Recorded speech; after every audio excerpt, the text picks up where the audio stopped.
মনত ৰাখকচোন কথা এটা, ভাগৱতৰ কথা দেই, আপোনাৰ মোৰ কথা নহয়। কি বুলি ক'লে বাপ মনত ৰাখক, তোমাৰ আশ্ৰয় লাভ ছয় স্বৰূপত, যজ্ঞ দান তপব্ৰত কৰে যত যত, কোটি ভাগো ইহাৰৰ ৰেণুক সম নুই, ৰেণু সমানো নহয় এই যজ্ঞবিলাকৰ।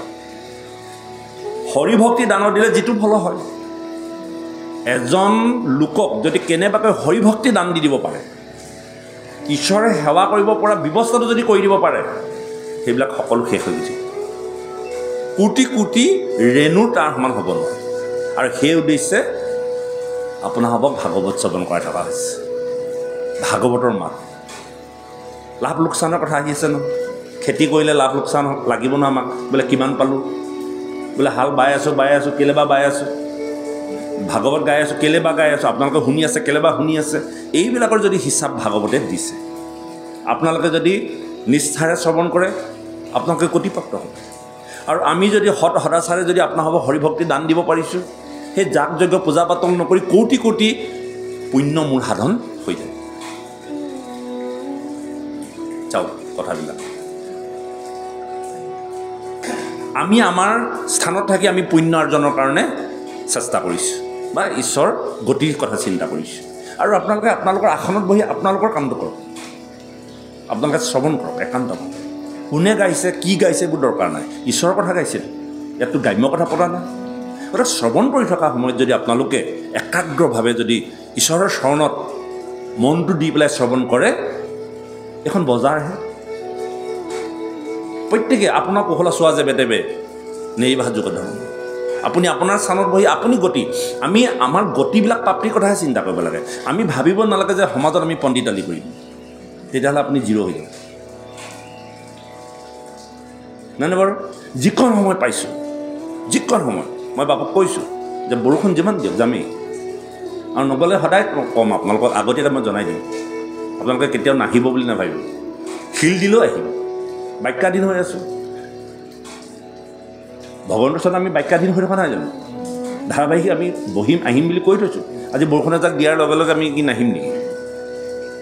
কিবা এটা বেলেগ উদ্দেশ্য হ'লে বেলেগ কথা, কিন্তু আমি ঘৰত এনেই বহি থাকিম। এতিয়া ইয়াত আহি আপুনি কিমান ধুনীয়া কথা শুনি আছে ভাগৱতৰ সন্মুখত, জীৱন ধন্য হৈ যাব আপোনালোকৰ।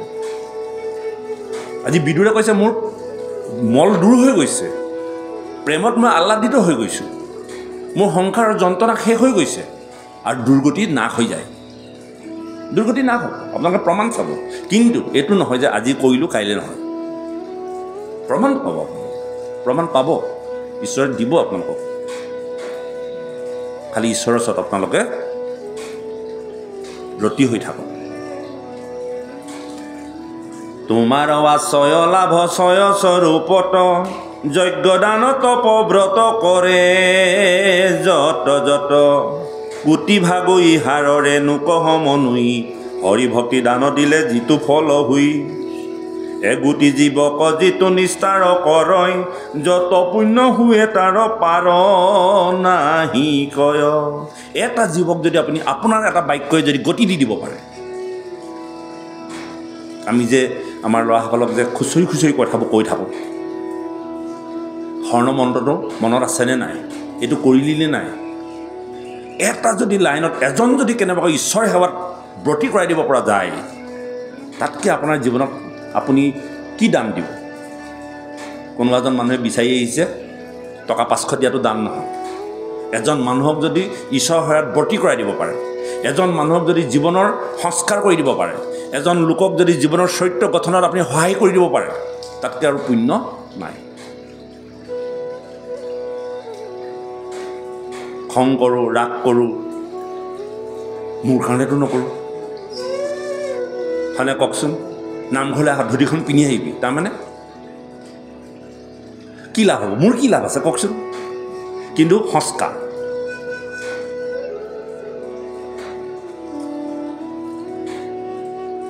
আমি জীৱনত ভাগৱতে কৈ আছে, সতী সন্তানৰ বেয়া হোৱাৰ মূল কাৰণটো হ'ল পিতৃ মাতৃ, আৰু সতী সন্তানৰ হেনো পিতৃ হেনো শত্ৰু, মাতৃ হেনো বৈৰী।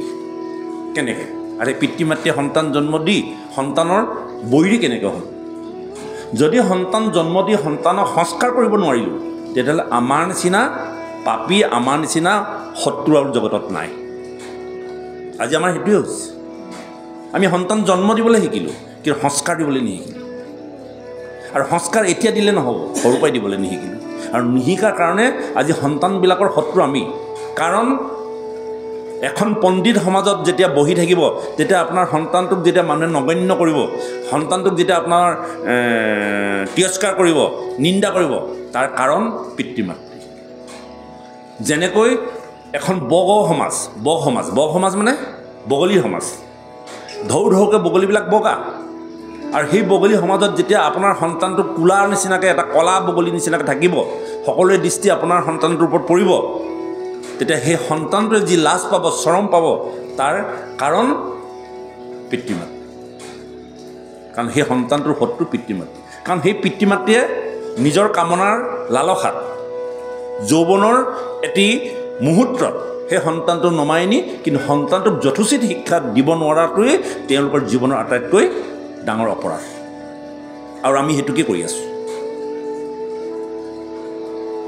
অধিকাৰ কিন্তু আমি ভালকৈ বিচাৰোঁ সন্তানটোৰ পৰা,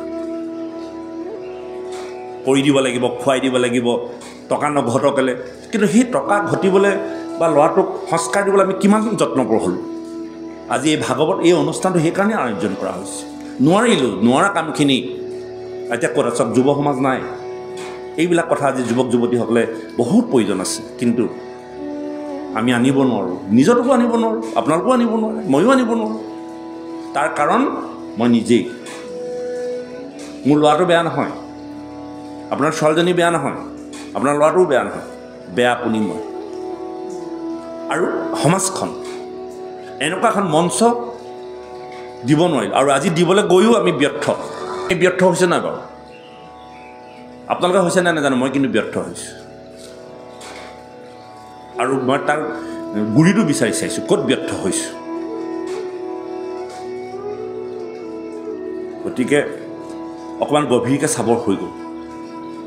গতিকে এই কথাকেইটা যেতিয়ালৈকে আমি উপলব্ধি কৰিব নোৱাৰিম বা আমাৰ নিজৰ সত্য সন্তানবিলাকক, আৰু আমি প্ৰত্যেকজনেই আমি ভোগবাদী আচলতে। আমি নিজে কণ্ট্ৰল কৰিব নোৱাৰোঁ, নিজে নিয়ন্ত্ৰণ কৰি দেখুৱাব নোৱাৰোঁ। ল'ৰা ছোৱালীক কেনেকৈ কওঁ, হয়নে কওকচোন? দাঁত সৰিল, কঁকাল পৰিল, কিন্তু এতিয়াও আমাৰ সেই স্বভাৱগত দুখবিলাক আমি আঁতৰাব পৰা নাই। আৰু ল'ৰাটো সদায় দুখ দি আছোঁ। ল'ৰা ছোৱালীবিলাক বহুত ভালেই হৈছে তুলনামূলক আমাতকৈ। বহুত উপলব্ধি কৰিবলগীয়া সময় আহি পৰিছে। আৰু এইটোৱে এতিয়া সমাজৰ জ্বলন্ত সমস্যা হৈছে। অকল আপুনি মই নহয়, প্ৰত্যেকজন পিতৃ মাতৃ ভুগি আছে এতিয়া। তাৰ ভিতৰত ক'ৰবাত কেনেবাকৈ আৰু চাব, যদি আমি সংস্কাৰ দিব নোৱাৰোঁ, যদি ঈশ্বৰমুখী কৰিব নোৱাৰোঁ, জীৱনত যিমানেই কৰ্ম কৰক ফল নধৰে। আমি 4 পুৰুষাৰ্থ সাধন কৰিব লাগিব। বাপ মনত ৰাখিব, 4 পুৰুষাৰ্থ সাধন কৰিব লাগিব। 4 পুৰুষাৰ্থ কি? 4 পুৰুষাৰ্থ কি বাৰু বাপ? কি বাপ 4 পুৰুষাৰ্থ? ধৰ্ম অৰ্থ কাম মুখ্য। 4 পুৰুষাৰ্থ নাথাকে মনত, নৰয়। কেনেকৈ হ'ব এনে? 4 পুৰুষাৰ্থ হ'ল ধৰ্ম অৰ্থ কাম মুখ্য। 4 পুৰুষাৰ্থ মানে পুৰুষাৰ্থ শব্দটো অৰ্থ কি? পুৰুষ যোগ সাৰ্থকতা। এজন পুৰুষ তেতিয়া সাৰ্থকতা হয় যেতিয়া এই 4টা কাম সি সমাপন কৰিব পাৰিব। ধৰ্ম কৰিব লাগিব, অৰ্থ উপাৰ্জন কৰিব লাগিব, কামনা কৰিব লাগিব, আৰু মুখ্য পথ গ্ৰহণ কৰিব লাগিব। মুখ্য মানে জীৱনতে মুক্তি হ'ব লাগিব। এই কথাখিনিকে সাঙুৰি আকৌ এখন কিতাপ লিখিছোঁ। আগৰ যিখন আধ্যাত্মিক চেতনাই শ্ৰেষ্ঠ সাধনা, এখন 2য় সংস্কৰণ দিবই লাগে, কিতাপ এদায়। সাধনালব্ধ জীৱন, কেনেকৈ এটা জীৱন সাধনাৰ দ্বাৰা প্ৰাপ্তি কৰিব পাৰি।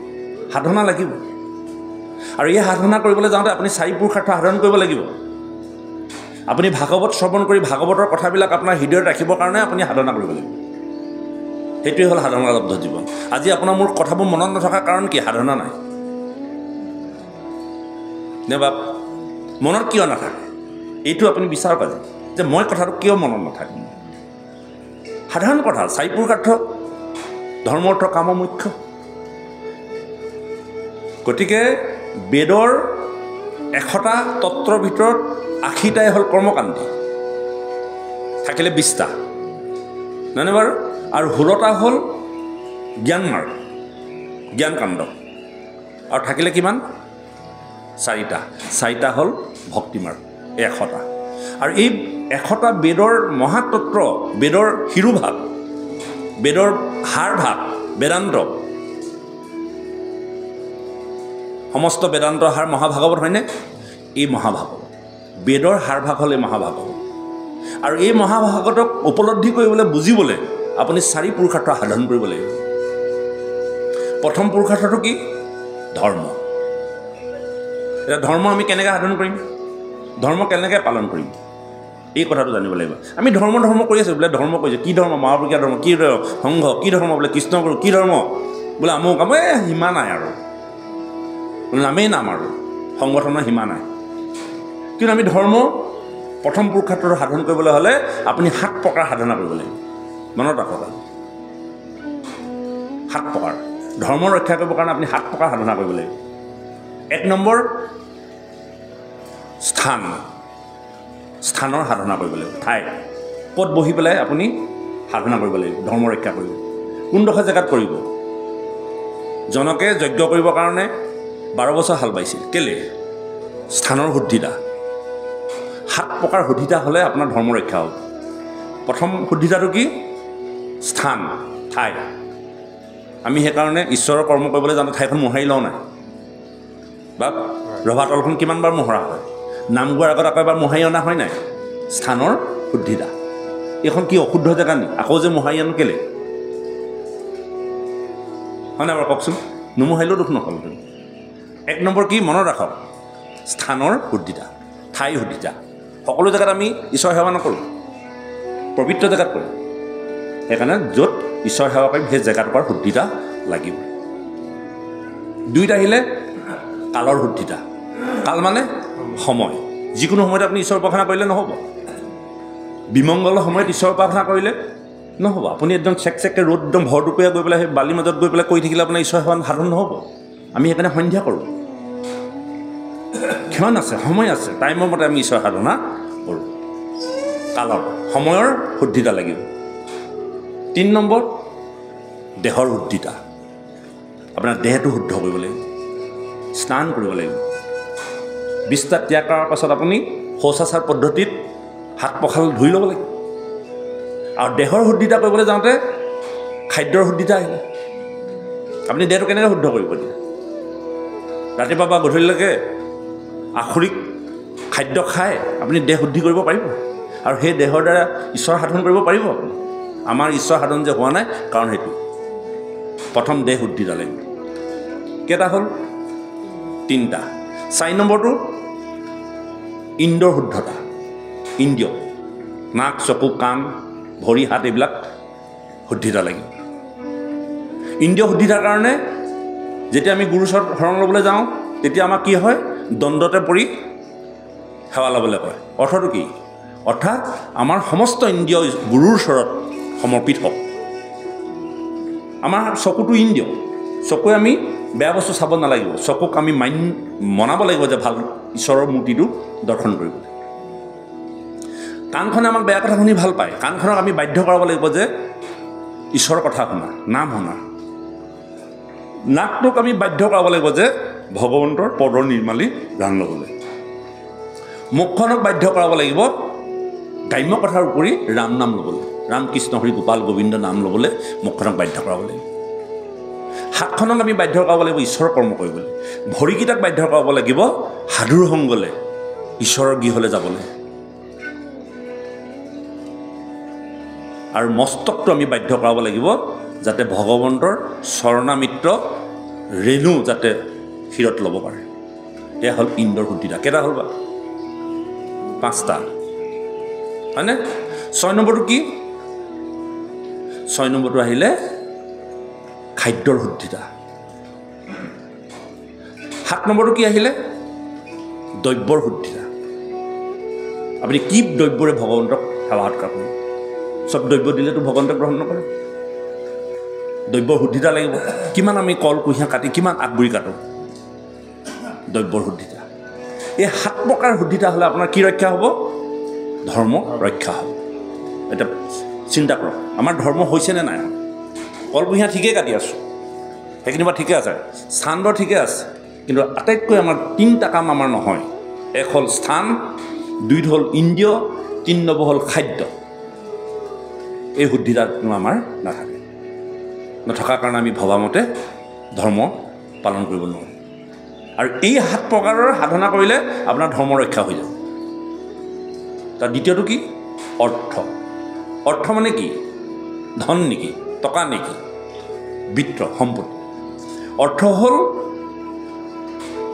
যদিও অৰ্থ আপুনি কেই পৰ্যায়ৰ বা কেনেকুৱা ধৰণে অৰ্থ সংগ্ৰহ কৰিছে, তাৰ শুদ্ধিতা আছে নাই? অৰ্থৰ শুদ্ধিতা আছে নে নাই?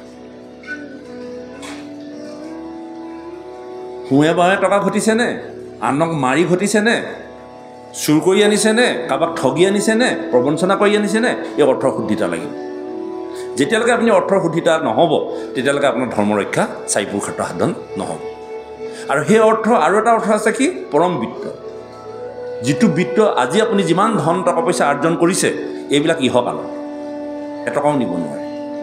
কিন্তু আপুনি পৰকালৰ বিত্ত আপুনি লৈ যাব লাগিব। আপুনি মৰিব সময়ত 3 বাৰ যদি কৃষ্ণ নাম উচ্চাৰণ কৰি যদি আপুনি মৃত্যুবৰণ কৰে, সেয়া হ'ব পৰকালৰ বিত্ত সম্পত্তি। আৰু সেই সম্পত্তিৰ দ্বাৰা আপুনি পৰজন্মত খাব লাগিব। আপুনিতো মৃত্যু নাই নহয়, আপুনি মাত্ৰ চোলাটোহে সলাব, জীৱটো মৃত্যু নাই নহয়। অকল ইহজন্মৰ কথা চিন্তা কৰি থাকিলে নহ'ব নহয়, জীৱটোৱে গৈ আকৌ যন্ত্ৰণা পাব কি নেকি? পৰকালৰ বিত্ত ৰাম নাম বস্তু। আৰু এই ৰাম নাম বস্তু সাধন কৰিবৰ কাৰণে প্ৰথম যিটো পুৰুষাৰ্থ ধৰ্ম, সেইটো ৰক্ষা কৰিব লাগিব। অৰ্থ সংগ্ৰহ কৰোঁতে আমি চাব লাগিব, ঈশ্বৰ ঘৰলৈ আমি দিওঁ, ঈশ্বৰ ঘৰৰ পৰা নিব নালাগে, মনত ৰাখিব। আমাৰ বহুত লোকে ঈশ্বৰ ঘৰৰ পৰা নিওঁ। এই কথাটো আপোনালোকে বাৰে প্ৰতি উপলব্ধি কৰক। আৰু এই কথাটো উপলব্ধি কৰাব পৰা নাই, নহয়নে বাৰু? আমি ঈশ্বৰৰ ঘৰলৈ দিওঁহে, কিন্তু ঈশ্বৰৰ ঘৰৰ পৰা নিবলৈ আমি বৰ যত্ন কৰোঁ, নহয়নে বাৰু? এইটো অৰ্থ শুদ্ধিতা লাগিব। তাৰপিছত কি আহিলে? কাম। কাম মানে কি? কামনা, আশা। আমাৰ আশাবিলাক যদি শুদ্ধিতা নাথাকে, নামঘৰলৈ আহোঁ, বন্তি এগছ লৈ আহোঁ, 100 এবুৰি সমস্যা যে ভগৱন্ত যেন মোৰ মতেহে চলিব লাগিব। বন্তি গছ জ্বলোৱাৰ পাছত শেষ নোহোৱালৈকে মোৰে কাম কৰিব লাগিব, তাৰমানে আনৰ কাম বাদ দিয়ে। এই কামনাটো পৰিহাৰ কৰিব লাগিব। কিন্তু এটা কামনা আছে, উচ্চস্তৰীয় কামনা। কৃপাৰ সাগৰ ৰবিগী নন্দন পুৰী মনৰ কাম, ভকতৰ সংগ সদায় নুগুচ মুখেতো আপোনাৰ নাম। সেইটো কিন্তু কিয় নকওঁ? হে প্ৰভু, হে দয়াময়, মোক যেন সাধু সংগৰ পৰা তুমি বিৰত নকৰা। হে প্ৰভু, মোক যাতে ভাগৱতলৈ যাতে মই নোযোৱাকৈ থাকিব নলগীয়া হয়, সদায় যেন যাবলগীয়া কৰি তোলা। এইকণ কেতিয়াবা আমি কৰোঁনে বাৰু ঈশ্বৰৰ নকৰোঁ? ল'ৰাটো, ছোৱালীজনী, ঘৰখন স্বাস্থ্য ভালে থাকক, গৰুকেইটা ভালে থাকক, কৈছোঁ হয়নে? গতিকে কামনা, এতিয়া এই কামনাবিলাক শুদ্ধিতা কৰিবৰ কাৰণে আমি কি কৰিব লাগিব? গুৰুৰ ওচৰলৈ যাব লাগিব। আমাৰ যিটো কাম ভাৱ আহি থাকে অনবৰত, আশা, হয়নে কথাটো? এই আশাটো শুদ্ধিতা কৰিবৰ কাৰণে আপুনি এখন অস্ত্ৰ আনিব লাগিব। আৰু সেই অস্ত্ৰখন আনিবৰ কাৰণে কথাটো বা এই ইন্দ্ৰিয়ৰ চৰিতাৰ্থখিনিক আমি নিয়ন্ত্ৰণ কৰিবৰ কাৰণে এখন অস্ত্ৰ আনিব লাগিব। বহুত উৎপাত নহয় ইন্দ্ৰিয়বিলাকৰ কাৰণে মৰিছোঁ আজি, লোভ মোহ কাম ক্ৰোধত জৰ্জৰিত, হয় নাই? এইবিলাক নিয়ন্ত্ৰণ কৰিবৰ কাৰণে আমাক এখন অস্ত্ৰ লাগিব। সেইখন অস্ত্ৰ ক'ৰ পৰা আনিব লাগিব? গুৰুৰ ওচৰৰ পৰা আনিব লাগিব। আপোনাৰ মোৰ ঘৰত থকা অস্ত্ৰখন বা কটাৰীখন ভাল লোহাৰে বনাই আনিলোঁ, কিন্তু যদি আপুনি নধৰুৱাকৈ পেলাই থৈ দিয়ে, এদিন ধাৰ পৰি যাব নাযায়? আমাৰতো সেইটোৱে হৈ আছে এতিয়া। গুৰুৰ ওচৰলৈ গ'লোঁ, শৰণাপন্ন হ'লোঁ, কেলৈ হ'লোঁ? দণ্ডতে পৰি শৰণাপন্ন হ'লোঁ যে আজিৰ পৰা মই ভগৱন্তৰ চৰণত সমস্তখিনি অৰ্পণ কৰি দিলোঁ। ঘূৰি আহিলোঁ, কিন্তু সকলো পাহৰিলোঁ। গুৰুৱে সকলোখিনিয়ে দি পঠায় আৰু আনি পেলাই আমি পেলাই থৈ দিলোঁ। আৰু শৰণীয়া ভজনীয়া বুলি সমাজত ঘূৰি ফুৰিলোঁ, কিন্তু গুৰু বাক্য আমাৰ লগত একোৱেই নাই। ঠিক যেনেকৈ আপুনি যিমান ভাল লোহাৰে দাখন বনাই অনাৰ পাছত যদি নধৰাই, ব্যৱহাৰ নকৰে, যেনেকৈ তাৰ ধাৰ পৰি যাব, ঠিক তেনেকৈ গুৰুৰ ওচৰৰ পৰা অনা সেই বাক্যৰ নামৰ যিখন তৰোৱাল বা অস্ত্ৰ, আপোনাৰ ইন্দ্ৰিয়ক নিয়ন্ত্ৰণ কৰিবৰ কাৰণে, কামনাক নিয়ন্ত্ৰণ কৰিবৰ কাৰণে আনি পেলাই আপুনি ক'ত ধৰাব লাগিব? এটা শিল আছে, আপুনি যিটো শিলত ধৰাই, শিলটো ধৰাই থাকে, তাতে কেতিয়াবা পানী অকণমানো দিয়ে। এতিয়া আপুনি গুৰুৰ ওচৰৰ পৰা অনা দাখন ক'ত ধৰাব বাৰু, আৰু কেতিয়া ধৰাব? সাধনা নামৰ শিলটোত ধৰাব লাগিব। সাধনা নামৰ শিলটোত ধৰাবলৈ যাওঁতে ৰাতিপুৱাই এচলু পানী দিব লাগিব। সেয়া হ'ল প্ৰেম। প্ৰেম নামৰ জলেৰে সাধনা নামৰ শিলত গুৰুৰ বাক্য যদি প্ৰত্যেক দিনে আপুনি ধৰাই থাকে, ইদিনাতকৈ সিদিনা দেখিব আঙুলিটো দি চাব তীক্ষ্ণতৰ হৈ গৈছে। আমি সাধনা নকৰোঁ, সাধনাৰ শিলত আমি নধৰাওঁ। ৰাতিপুৱা কিমানজনে হৰণ বাক্য উচ্চাৰণ কৰে? সন্দেহ থাকে মোৰ। এতিয়া বহুতখিনি আমি চিঞৰ বাখৰ কৰি অকণমান কৰিছোঁগৈ বাৰু, আছে বহুতৰ, আগবাঢ়িছে বহুত, তাৰ কাৰণে আমি উদযাচি বহুত চিঞৰ বাখৰ কৰিছোঁ। কিন্তু তথাপিতো মোৰ আকৌ সন্দেহ আছে, এদিন আকৌ লগ খাব লাগিব, চাব লাগিব। গুৰুৰ বাক্য এখন চোকা তৰোৱাল, আৰু সেই চোকা তৰোৱালখন সাধনা নামৰ শিলত প্ৰত্যেক দিনে ৰাতিপুৱা ধৰাব লাগিব, ৰাতিপুৱা গধূলি ধৰাই থাকিব লাগিব। আৰু ধৰাই থাকিলে কি হ'ব? কেনেকৈ ধৰাব? প্ৰেম নামৰ জলেৰে, আনন্দপূৰ্ণভাৱে, ক্ৰোধভাৱে নহয়, খঙেৰে নহয়, পৰম আনন্দৰে গোসাঁই ঘৰলৈ যাবলৈ মনটো গৈ থাকিব লাগিব। তই যাওঁ আজি, মই গাটো নিতিয়াওঁ, ঠাণ্ডাটো বেছি। গুৰুগৃহলৈ যাবলৈ যদি ঠেলা শুচুকা হৈ থাকে, আপোনালোকৰ হয় নি বাৰু তেনেকুৱা? হয় যেন লাগিছে মোক, আমাৰ ঘৰত হয় আকৌ। এইটো কিন্তু মই নাইকিয়া কৰিছোঁ আৰু, মই কওঁ আৰু কথা। আপুনি গা ধুলে নি? আপুনিয়ে যাম নহ'লে, কাপোৰ খুলিবলৈ মন নাই।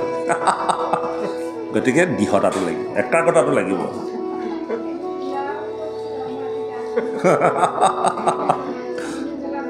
হয়, সেই জীৱনৰ কথাবোৰকে পাতি আছোঁ। গতিকে এই প্ৰেম ভাৱেৰে, অৰ্থাৎ আনন্দপূৰ্ণ, যেনেকৈ আমি প্ৰেম ভাৱ, প্ৰেম ভাৱেৰে আগবাঢ়িব লাগিব। প্ৰেম নামৰ জলেৰে সাধনা নামৰ শিলত গুৰু বাক্য ধৰাব লাগিব। আৰু ধৰালে তেতিয়া আপোনাৰ কি হ'ব? কামনা আৰু ইন্দ্ৰিয় এইবিলাক বশ কৰিব পাৰি। সদায় যদি গুৰুগৃহত বাক্য উচ্চাৰণ কৰি থাকে, ভাগৱত গাই থাকে, নাম গাই থাকে, এদিন নহয় এদিন আপোনাৰ মোৰ হৃদয়ত ভগৱন্তৰ প্ৰৱেশ হ'বই, মন মগজু ভাল কৰিবই। ইমান তেনেকুৱা নহয়, হয়নে বাৰু? তাৰপাছত এই তিনিটা পুৰুষাৰ্থ কৈ দিয়াৰ লগে লগে মুখ্য নামৰ পুৰুষাৰ্থটো আপোন আপুনি হৈ যায়। তেওঁ মুখ্য প্ৰাপ্ত, মুখ্য মানে মুক্তি,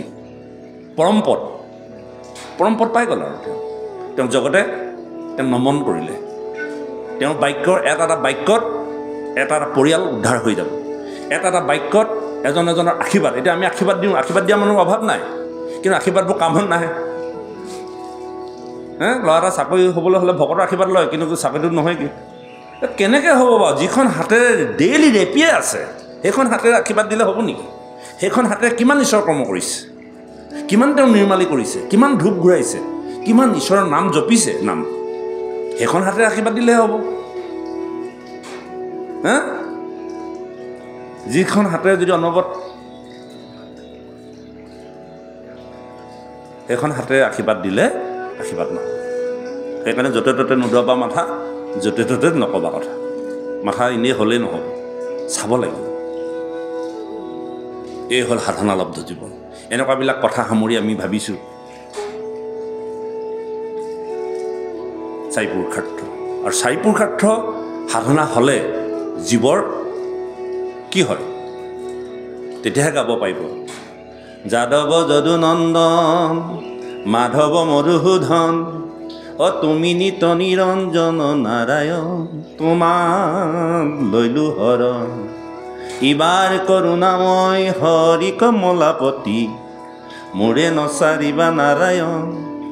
অৰুণ চৰণৰ তলে হৰি কমলাপতি, সত্যে সত্যে পখিলো হৰণ।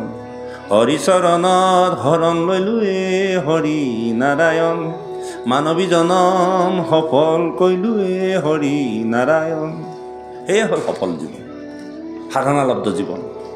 সাধনা লাগিব বা আমি আগৰ পাঠত পাই আহিছিলোঁ, আপোনালোকৰ মনত আছে নে নাজানো, যে ঈশ্বৰক ভজিবৰ কাৰণে বহু শাস্ত্ৰ জানিব নালাগে, পণ্ডিত হ'ব নালাগে, মাত্ৰ গুৰুৰ বাক্যকেইটা ৰাতিপুৱা গধূলি সাধনা কৰক।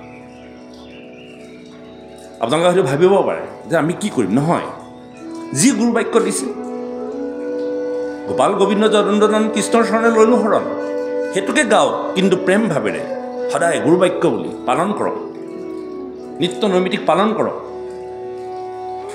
8টা বজাত জ্বলাব লগা বন্তি গছ গৈ 12টা বজাত জ্বলালে নহ'ব, কালৰ শুদ্ধিতা লাগিব, দেহৰ শুদ্ধিতা লাগিব। দেহটো কিমান আমি শুদ্ধ কৰিবলৈ যত্ন কৰিছোঁ, একো নহয়, যন্ত্ৰণা আছে, লোকচান কাৰো নহয়, আপুনি আনৰ লোকচান নহয়, আপোনাৰ হ'ব। আমাৰ সেইবোৰ দিন আহি আছে, আগন্তুক সমাগত বাবাই।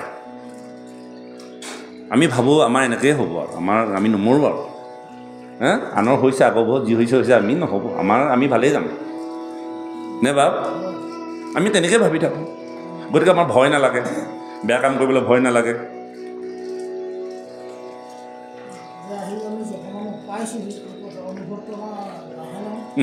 কৃষ্ণ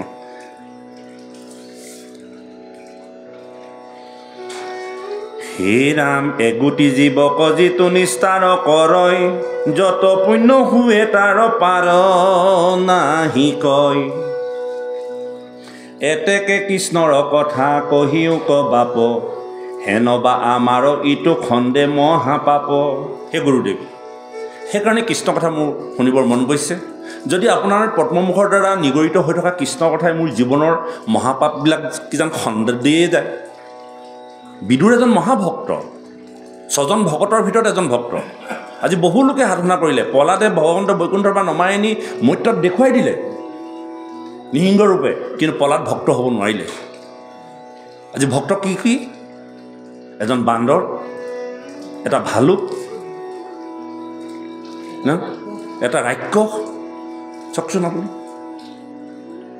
গতিকে সেই 6জন ভকতৰ ভিতৰত এজন বিদুৰ, আৰু বিদুৰৰ মনৰ ভাৱবিলাক চাওক, কেনেকৈ গুৰুৰ পৰা কৰুণ আৰু দয়াৰ ভাৱেৰে কথাবিলাক জানিবলৈ বিচাৰিছে, আৰু আমাক কৈ থাকিলেও শুনিবলৈ ইচ্ছা নাই। আচলতে অহংভাৱ আছে। সেইটোকে কৈছে, এতেকে কৃষ্ণৰ কথা কহিও ক বাপ, বাপ মানে গুৰু, হেনবা আমাৰো এইটো খন্দে মহাপাপ। কিজান মোৰ, আমি মহাপাপ খন্দাবৰ কাৰণে আজি ক'লৈ গৈছোঁগৈ, মহাকুম্ভ।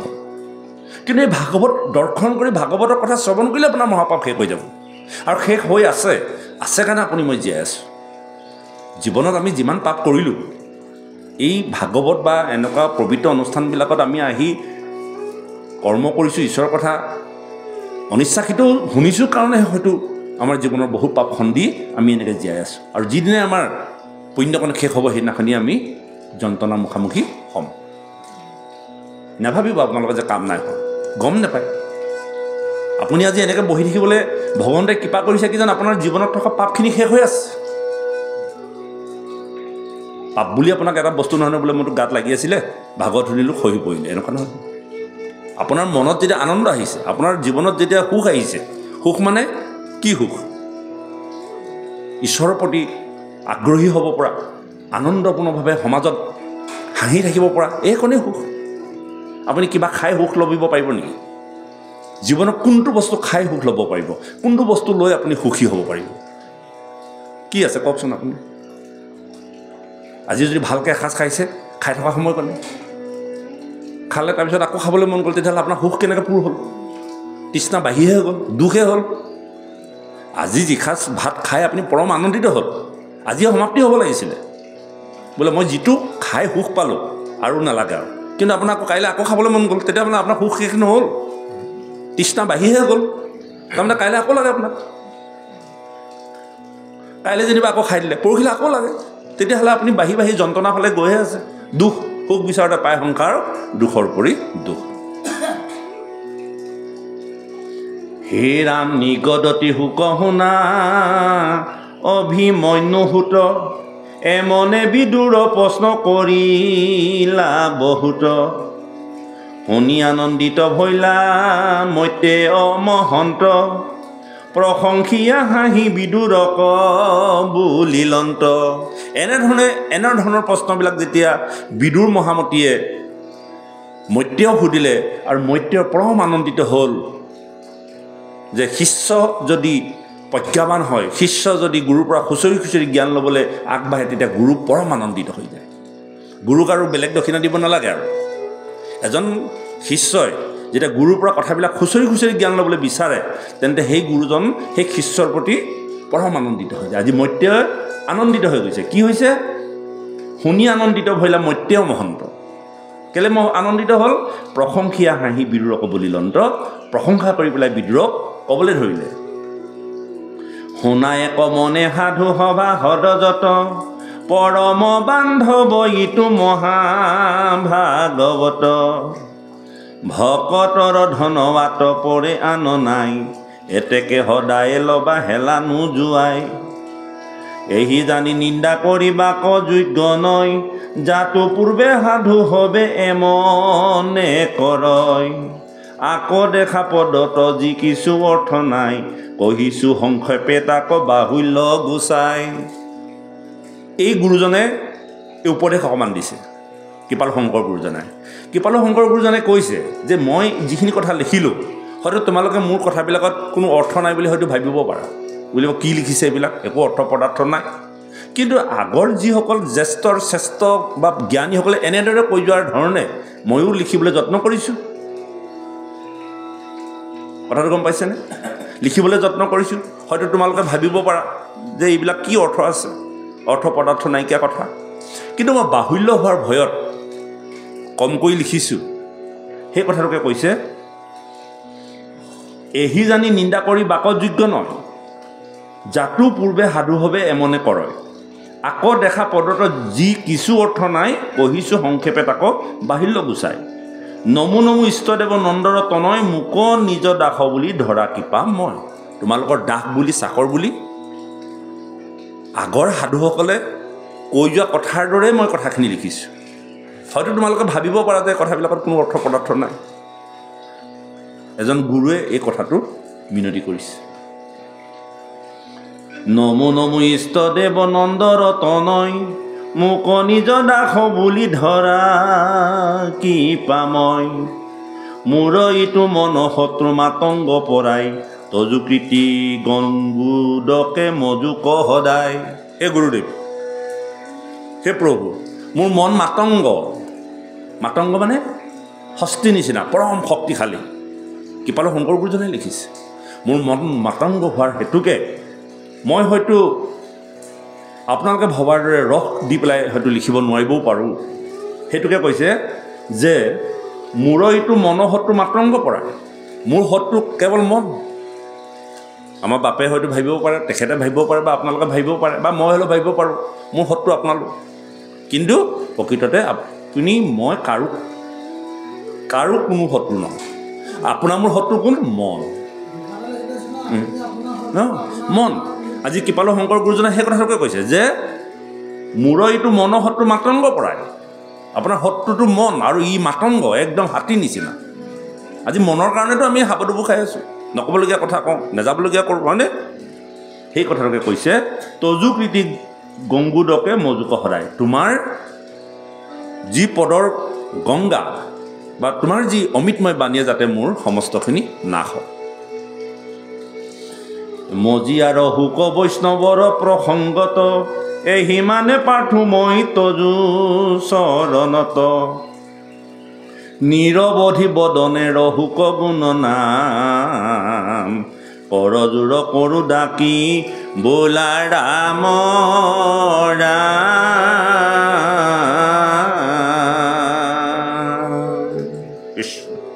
নিৰৱধি মানে নিৰৱধি,